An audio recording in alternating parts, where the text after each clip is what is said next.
Since it's a quality to which all human beings are naturally subject, and that is adhering to their own views, holding on to them tenaciously, insisting upon them.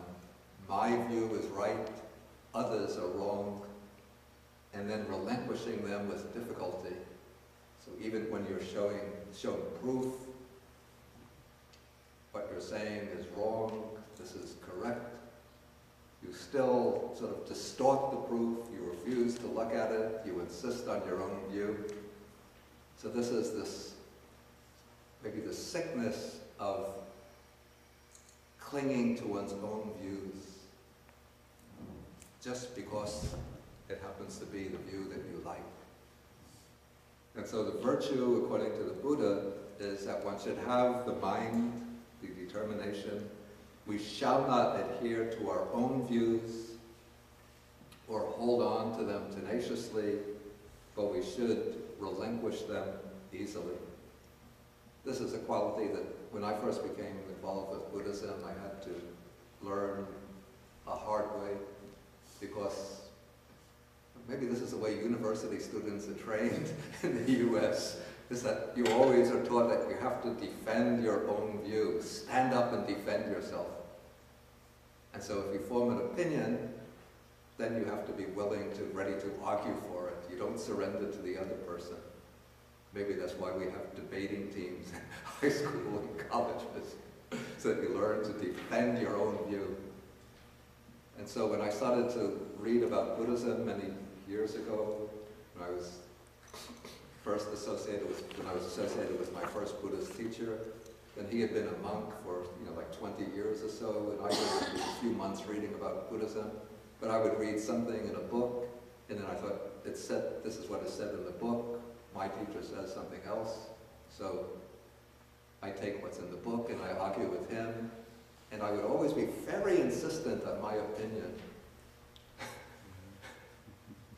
And then when he would refuse to accept my view, then I would come to a sort of crash descent, a crash landing. It would really upset me and make me furious with anger.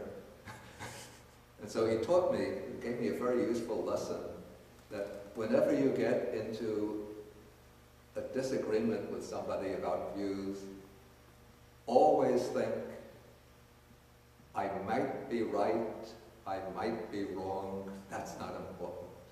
But what's important is to find out what is true. And so he taught me in those days, because I used to have that tendency so strongly, he told me that every day in the morning after you get up, you should say to yourself, if I get into an argument with anybody, I might be right, I might be wrong, that is not important. What's important is to find out the truth. And so I did that for a while, and then I found that tendency to cling to my own views started to fade away. It still hasn't gone yet, after all these years.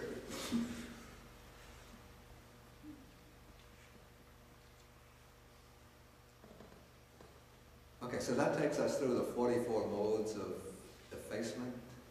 Does anybody have any questions on any of them? Or any comments?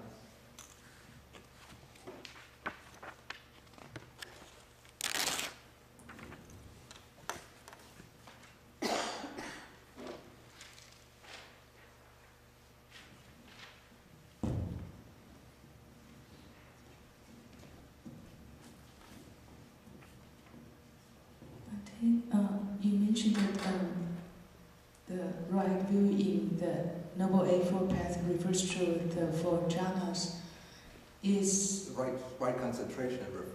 Oh, right concentration. I'm sorry. And is the assessed concentration before the first jhana ever mentioned in any sutra as part of the right concentration? It's not a...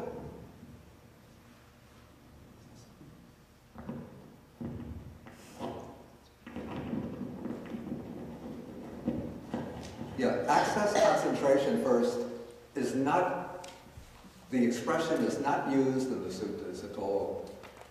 It's the expression access concentration first appears in texts like Visuddhimagga and the commentaries. And so we don't actually find this expression access concentration in the suttas, but there are some occasions where the Buddha speaks about samadhi or concentration in connection with certain meditation subjects, which seem to me unlikely to lead to jhana. For example, in relation to recollection of the Buddha, recollection of the Dhamma, recollection of the Sangha, those are the recollection of the three jewels, the recollection of virtue or sila, generosity, the recollection of death. And so those are meditation subjects which use a fair amount of thought, thinking activity. And so because they use thinking activity, they don't lead to, it seems that they don't lead, that they can't lead to jhana. And yet the Buddha says that they are the basis for samadhi. So my conjecture would be that the samadhi that they lead to would be what is called access concentration in the commentaries, in the Visuddhimagga and commentaries. Now the definition of right concentration given that we find in the suttas, in various suttas which define the factors of the Noble Eightfold Path, is always given as the four jhanas. And so some monks or interpreters, they come to the conclusion that the attainment of jhana is necessary to qualify as right concentration. But I'm not in agreement with this. It seems to me that, at least for the attainment of the stage of stream entry, even the stage of once returning, those stages can be achieved without the prior attainment of full jhana. They could be achieved on the basis of a concentration which would be equivalent to access concentration.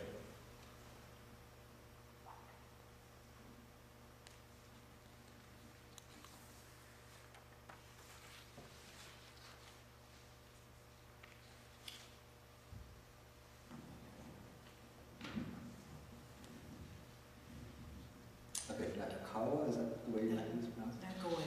Nagawa. Nagawan.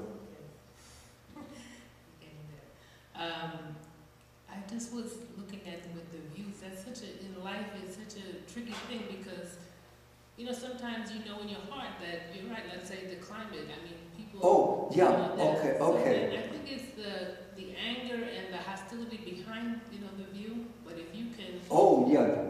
Definitely, I have to make that point. Yeah. Sometimes you're just right. If you're right, definitely you should stay with your right view. It doesn't mean that you have to give up your view, submit to the other when you have a disagreement. Right, but then I guess what we're saying is that you maintain harmony anyway, regardless. You're not going to be the last one to get the right word in, and you're not going to... Yeah. I think it's that attitude of clinging to one's view. So that one definitely should maintain one's view if one thinks that it's reasonable and it has evidence behind it. But it's that attitude that this is my view, so I have to cling to it and insist on it because it's mine. There's a certain amount of clinging to it because you know ultimately it's right. Yeah, but you should uphold let's say one should uphold one's view if one knows it's right, especially in situations where the triumph of a correct view is very important. It has important, say, ethical and social consequences, like those who deny climate change, global warming. You know, if their view were to prevail and everybody were to accept the idea that, in the words of this Senator James Inhofe, that global warming might be the greatest hoax ever perpetuated, how did he put it? The greatest hoax ever imposed upon the American people.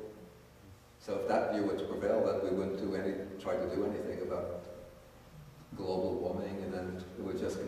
escalate with destructive consequences. Okay, so one has to maintain one's position, but I think it's the subjective attitude that's intended here. I think too, I know in my own experience, when I, like you said, cling too much to views, the anger just, it starts to brew. You could feel the heat arising. Yeah. So once you feel that heat, you have to kind of, back down and, say, whoa. This is heavy right here. Yeah, but it's a matter of training the mind. And also that sentence for recollection that my first teacher had given me, I might be right, I might be wrong, that's not important. What's important is to find out the truth. But in situations where you're on fairly solid ground and believing that you have the truth, then you should stand firm in adherence to the truth. Okay, in the back. These 44 practices for effacement are a form of self-cultivation. Yeah. But then there's this term non-self. I think linguistically it's hard for me to reconcile. Why am I cultivating the self if I'm not that? Okay.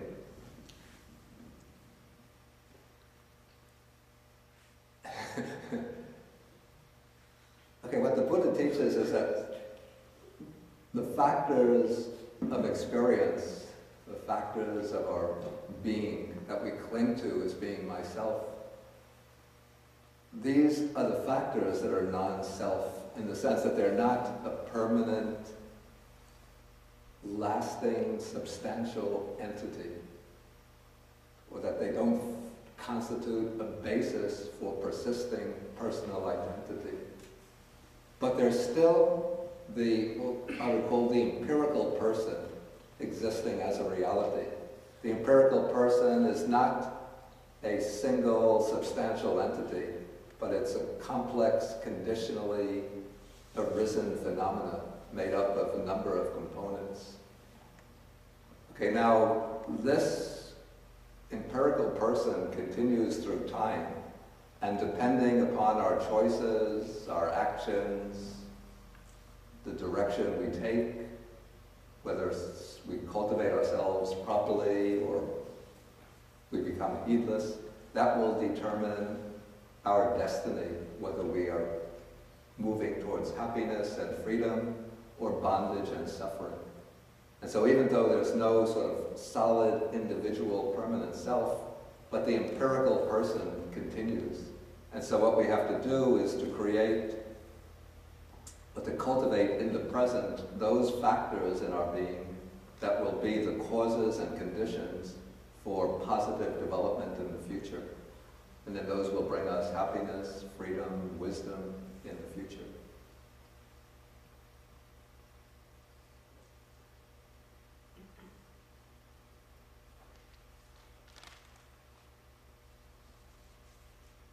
Any further questions? Okay, then I'll take the internet questions.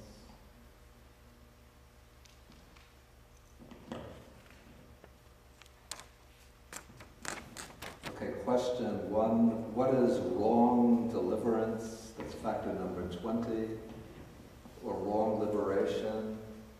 Actually, interestingly, there's no concrete explanation of this given in the suttas. So all I could do is offer speculation. It could be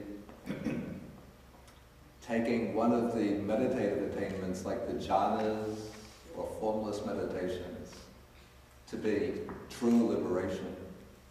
Or else it could be the view that was held by some in the Buddha's time that one should just feel free to indulge oneself in the 5 types of sensual pleasure.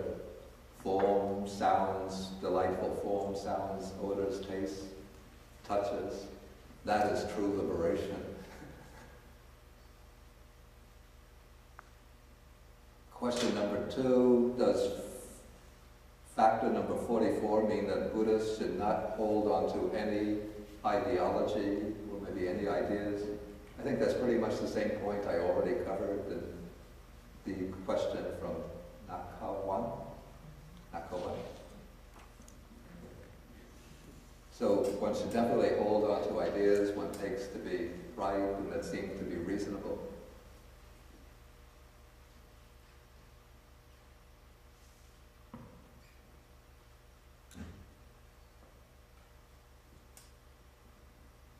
Okay, are these 44 effacement practices another way to state the 37 factors of enlightenment?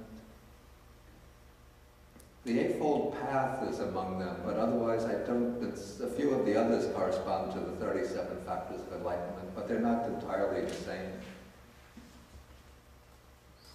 Then the question is there mention of access concentration anywhere in the suttas?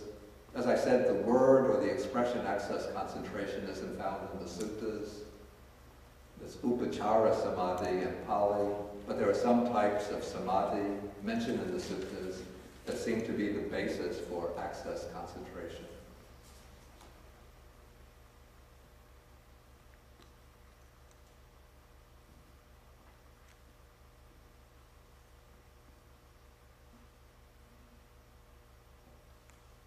Okay, does self-respect, fear of wrongdoing, and karmic consequences mean that while there is non-self, there is not no self? Not so clear.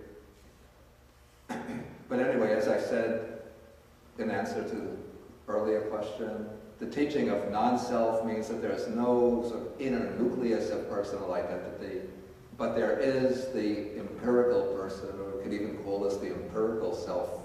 So the Buddha says you should purify oneself, one should cultivate oneself, one should train oneself.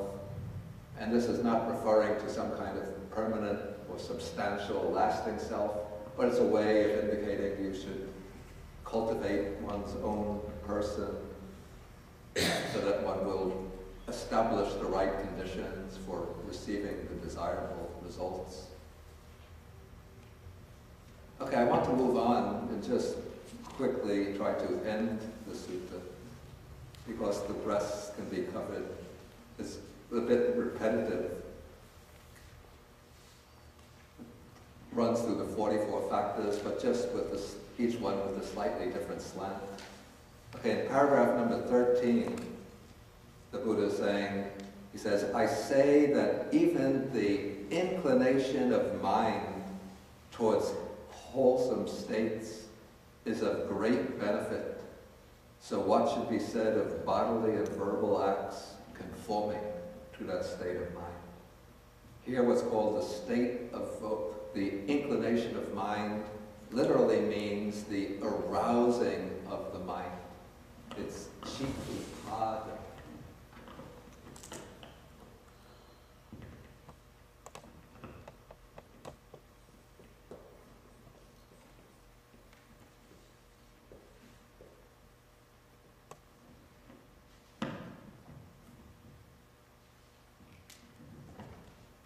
Might be rendered making a resolution or making a determination towards wholesome states. This would be like the Chinese fa shen.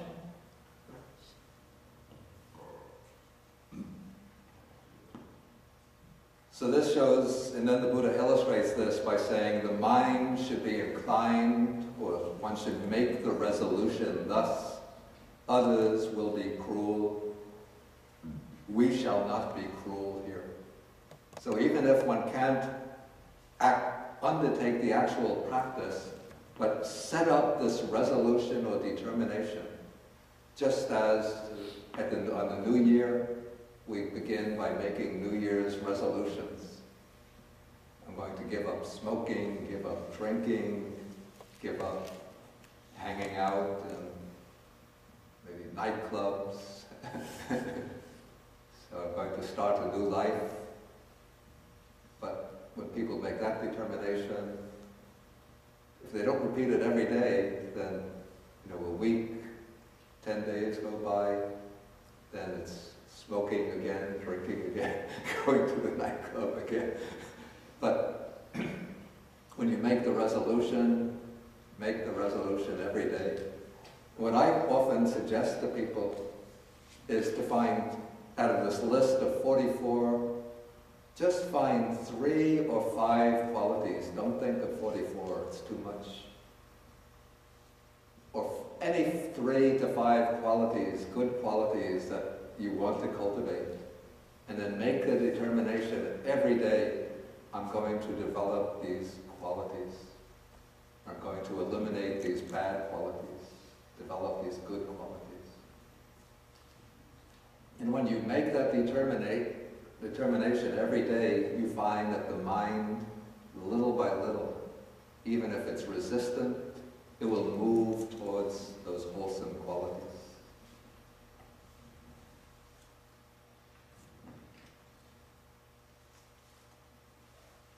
Okay, so that's repeated for all 44 factors. Then, the next one is interesting. This is called, it's given the heading avoidance.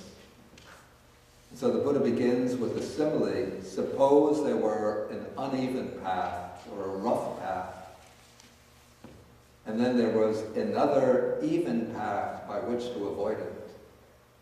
Or when, say, a road is being repaired, a public highway is being repaired, then the state authorities will open up a detour so that you can reach your destination avoiding the road that's under repair.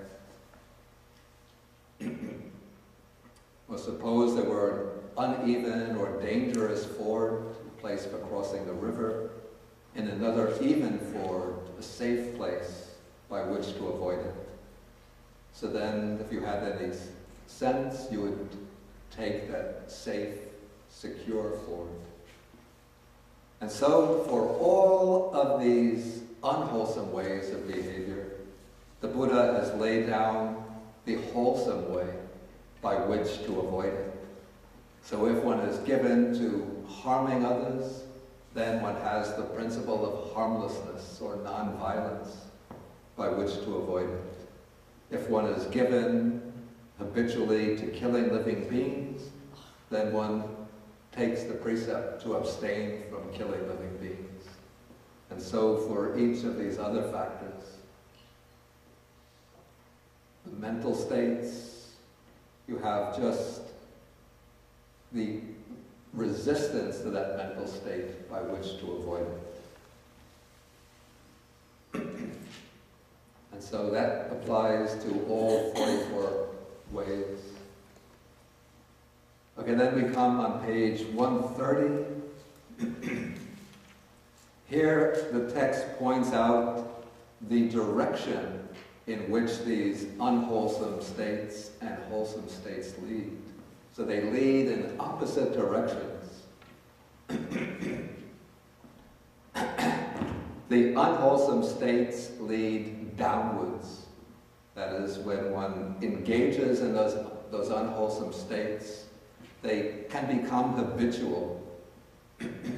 Once they become habitual, they become the determinants of your character.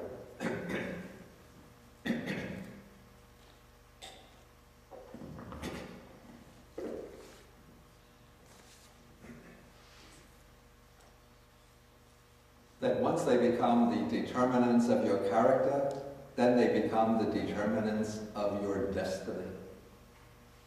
And as determinants of your destiny, they'll lead downwards to states of deprivation, and in the process of rebirth, they'll lead to lower states of rebirth. So people who have unwholesome character traits, those character traits, if it's like the animal character traits, that will be the tendency to be reborn as an animal. If it's a very greedy, avaricious, niggardly character trait, that is the basis for the rebirth as a preta, or hungry ghost.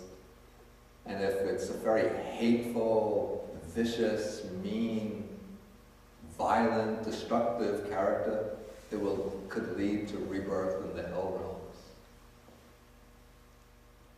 And so those unwholesome states lead downwards, and the wholesome states will lead upwards. So when we do good deeds, those deeds become the seeds of new habits, of good habits. The good habits form our character, and our character forms our destiny. So when we engage in these good deeds, they become the basis for a happy rebirth in the human realm, in the heavenly or celestial realms, and for the attainment of Nibbana, liberation.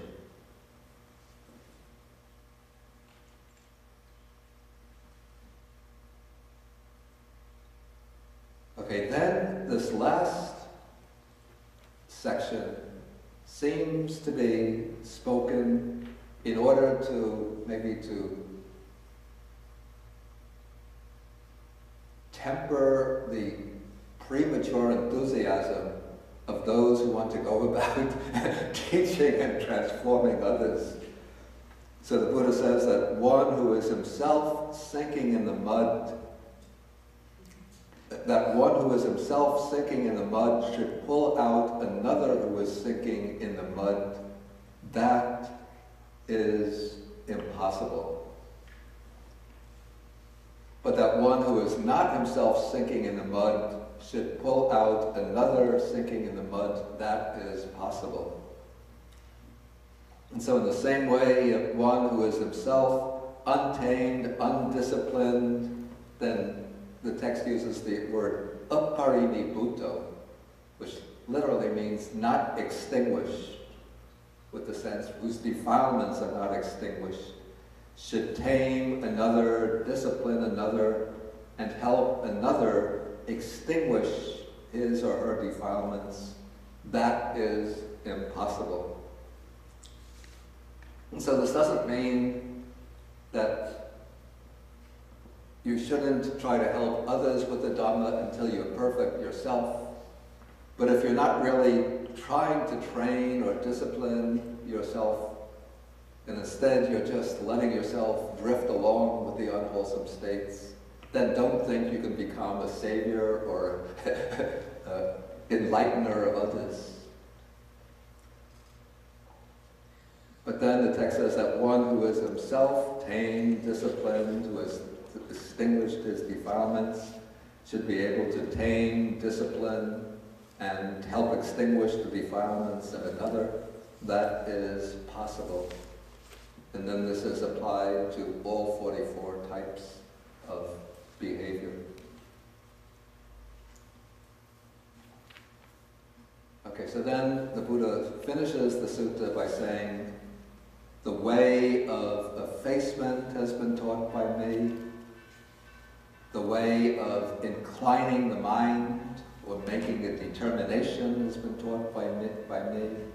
The way of avoidance, of avoiding the unwholesome states and taking the wholesome path has been taught to me, by me. The way leading upwards has been taught by me. And the way of extinguishing defilements has been taught by me. And then he says, what should be done for his disciples out of compassion by a teacher who seeks their welfare and has compassion for them, that I have done for you. Here are the roots of trees. These are empty huts. Meditate, do not delay, or else you will regret it later. This is our instruction to you. And that is the end of the sutta.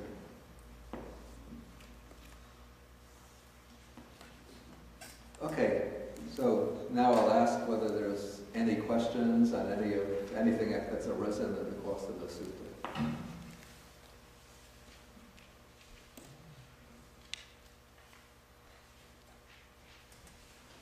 Please feel welcome to us.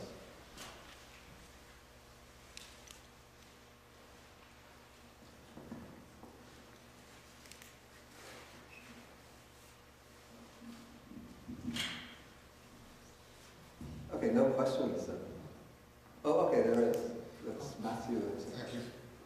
One of the words of the ideas that was discussed here was generosity and miserliness. Yeah. Withholding. But how don't see that. Yeah, wait, put the microphone. The notion of generosity Yeah. and withholding from others, miserliness. Is that one of the defilements of the practice of effacement? I don't see it. I think this would be included under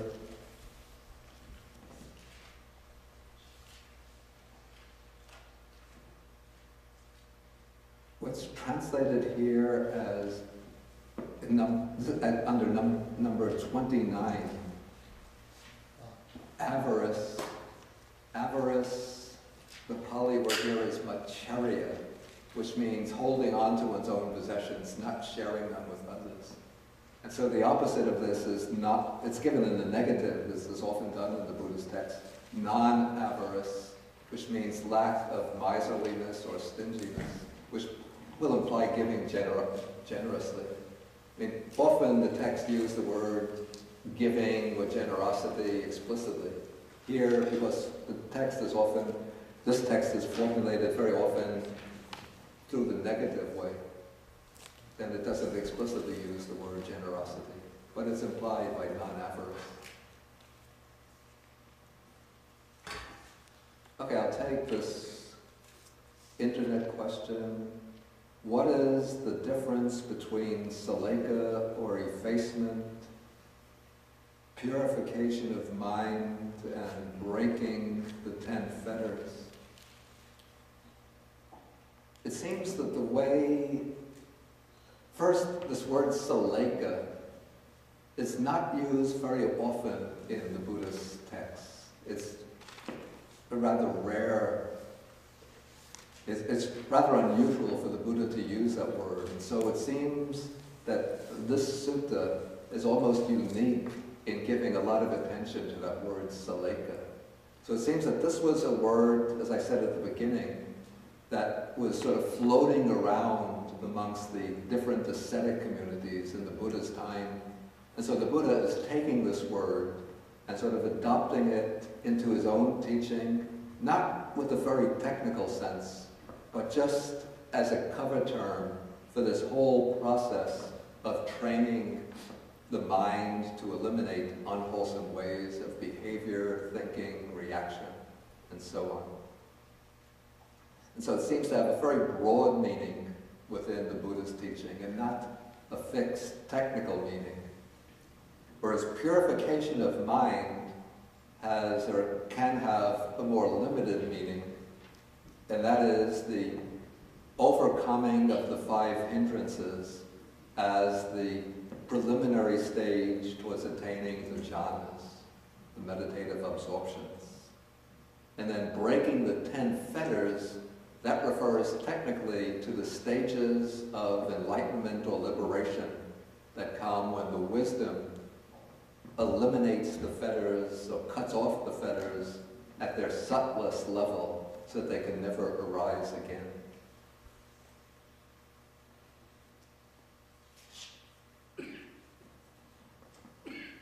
Okay, so this will end the discussion for today.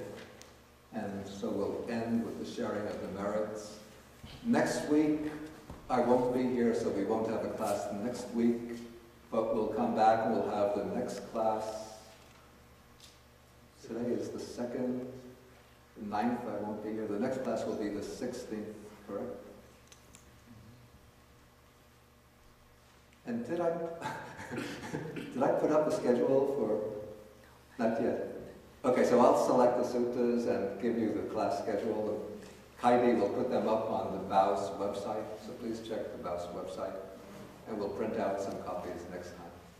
I'm sorry, I've been traveling around and a little busy with other things recently.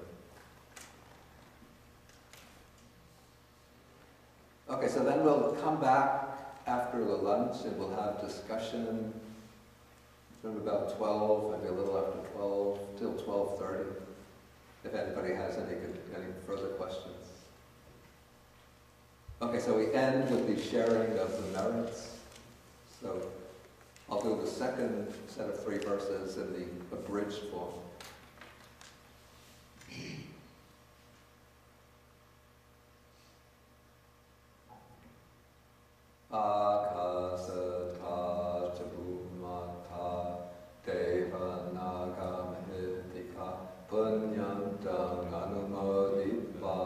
Chirang rakantu sasanam akasata chumata deva naga mahitika punyantang dipa chirang rakantu desanam akasata chumata deva naga mahitika punyantang anumodipa Chirang rakantu mang param Eta vatacha amhehi sampadam punya sampadam Sabbe devanumodantu Sabbe buddhanumodantu Sabbe sadanumodantu Sabba sampati siddhya Bhavagupadhaya avichihitato Etantare satakaya upapanna Rupi arupi cha asanya sanino Dukha pamuchantu pusantu nibuting.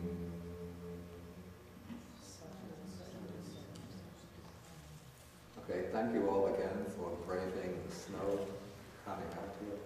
I hope in 2 weeks